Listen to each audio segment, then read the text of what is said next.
Bonjour à tous et bienvenue dans Cult & Click, une émission de presque qualité cette semaine encore, parce que notre ami Ker est encore dans les cartons. On est désolé de ne pas avoir pu faire plus de vidéos cette semaine, c'est tout simplement le travail qui nous a empêchés. On va commencer par parler de l'épisode. Ker, qu'as-tu à nous dire? Salut Big Bis, salut à tous. Alors, comme la qualité de ma vidéo et le son ne sont pas top, je vais parler le minimum aujourd'hui, parce que vous méritez ce qu'il y a de mieux. Et j'en profite pour vous remercier bien évidemment pour les 40 000 abonnés. Alors cet épisode 7 de la saison 7 de Game of Thrones sera diffusé le 27 août de l'année 2017. Il n'y a que des 7, c'est formidable, après l'épisode des 7 mercenaires. Donc dans cet épisode, vous allez voir, enfin moi je donne un petit peu mon avis sur le trailer, je suis hyper excité. Les retrouvailles Cersei, Tyrion, Jon, on voit pas Daenerys mais on suppute qu'elle sera dans le coin. Le limier, la montagne, enfin tout ça, ça va être à mon avis excellent, un long épisode final. Sachez également, avant de passer donc à l'analyse du trailer, que les fameux hackers qui ont volé de nombreuses données d'HBO ont annoncé que l'épisode allait être mis en ligne avant sa diffusion officielle. Donc ça tombe quand vous regardez cette preview, peut-être que l'épisode est déjà apparu sur les internets de manière pas très légale.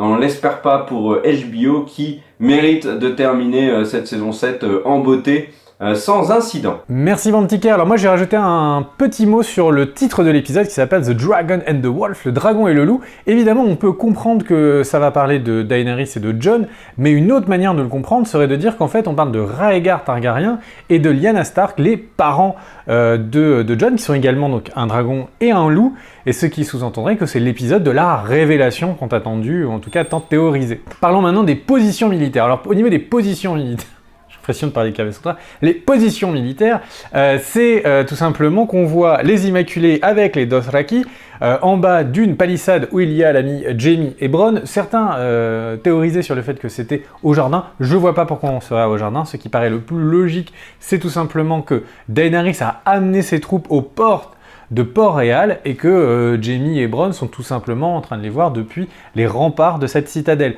Ce qui correspondrait avec le fait qu'on voit Jaime et Bronn sur les plans d'après au Dragon Pit qui est à Port-Réal. Du côté maritime, on voit qu'il y a une grande armada qui est vraiment collée au flanc de Port-Réal.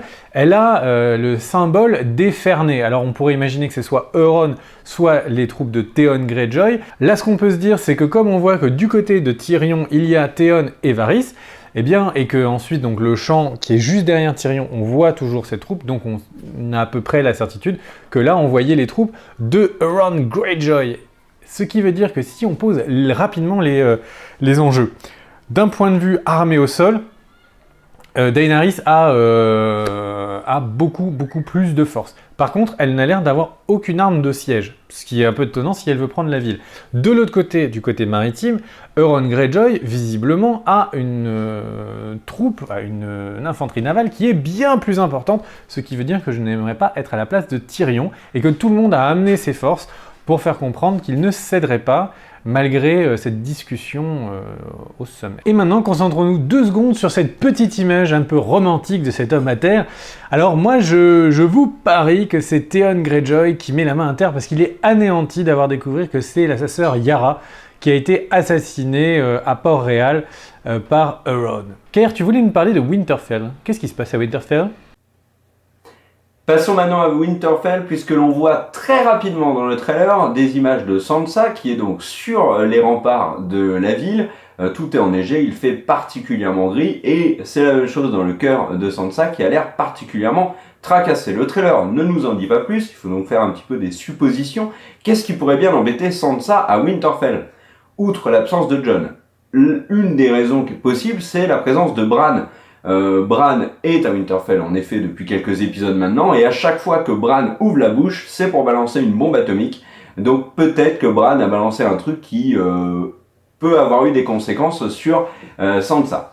Et puis l'autre raison, bien évidemment, qui peut gêner Sansa, on l'a vu dans l'épisode 6, c'est Arya, sa petite sœur. Les deux sœurs se sont un peu étripées poliment dans l'épisode précédent. Arya accuse Sansa donc d'être une félon, hein, d'être du côté des Lannister. Arya l'a menacé dans la chambre d'Arya quand Sansa est venue un peu fouiller. Mais moi je pense que l'opposition entre Arya et Sansa ne va pas avoir lieu. Pourquoi ? Parce que l'épisode 6 nous a envoyé des petits indices. Premier indice, Sansa chasse Brienne alors que Littlefinger lui disait que si conflit avec Arya il y avait, Brienne jouerait le rôle d'arbitre. Or, Sansa a dégagé Brienne, très clairement, donc ça peut être pour deux raisons. La première, Sansa veut faire un coup tordu à Arya, ce qui me paraît peu probable. Deuxième raison, plus plausible à mon avis, Sansa n'a pas peur de sa sœur, elle a confiance en elle, même si conflit il y a, elle est persuadée que ça n'ira pas plus loin qu'une discussion vive, et donc Brienne n'a pas besoin d'être présente pour séparer les deux sœurs.